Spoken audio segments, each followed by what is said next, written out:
14 plus 6√5, 14 plus 6√5-এর square root কত হবে? দেখো এখানে যে আছে 14 প্লাস 6√5, এর মধ্যে আমার a প্লাস বি হোল স্কোয়ারের সূত্রটা খুঁজতে হবে। কী হবে দেখো, প্রথমে তুমি ভেবে নাও এই যে 2ab, তো এটা যদি 2ab হয় তাহলে 2 ইন্টু 3, 3 দুগুণে 6 হলো, আর এটা √5। তাহলে এই অনুযায়ী আমার এখানে a হচ্ছে 3 আর b হচ্ছে √5, তাহলে a 3 হবে, তাহলে a স্কোয়ার প্লাস √5 তার square, a square plus b square plus 2ab। দেখো 3-এর স্কোয়ার করলে কত আসবে? 9, আর √5-এর স্কোয়ার করলে আসবে 5, তাহলে 5 আর 9 কত হবে?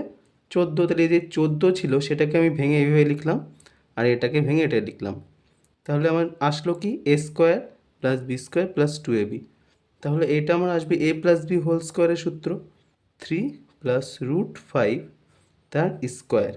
এবার আমার কি বলেছে যে এর স্কোয়ার রুট কত, তাহলে এই রুটটা উঠে যাবে, তাহলে এর স্কোয়ার রুট আসবে শুধুমাত্র 3 প্লাস √5, যেটা আমাদের হবে অপশান 2।